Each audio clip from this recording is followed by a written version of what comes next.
Mahuva town police સ્ટેશનમાં છેતરપિંડી વિશ્વાસઘાતના ગુનામાં છેલ્લા 3 વર્ષથી વોન્ટેડ આરોપીને ઝડપી પાડતી નાસ્તા ફરતા સ્ક્વોડ મહુવા ડિવિઝન તારીખ 4/9/2025ના મહુવા ડિવિઝનના નાસ્તા ફરતા સ્ક્વોડના માણસો તળાજા ખાતે હાજર હતા. તે દરમિયાન બાતમી મળેલ કે ભાવનગર જિલ્લાના મહુવા પોલીસ સ્ટેશનમાં છેતરપિંડી તેમજ વિશ્વાસઘાતના ગુનાના કામે નાસ્તા ફરતા આરોપી ગોપાલ સૌજીભાઈ રાઠોડ ઉર્ફે કાંતિભાઈ ચૌહાણ તળાજા મામલતદાર કચેરી પાસે હાજર છે.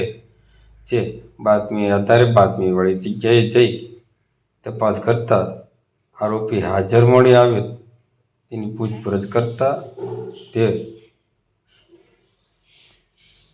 ગુનામાં પકડવાના બાકી હોવાનું જણાવેલ, જેથી તેના વિરુદ્ધ કાયદેસર કાર્યવાહી કરી આગળ વધુ કાર્યવાહી થવા માટે મહુવા ટાઉન પોલીસ સ્ટેશનમાં સોંપી આપેલ છે.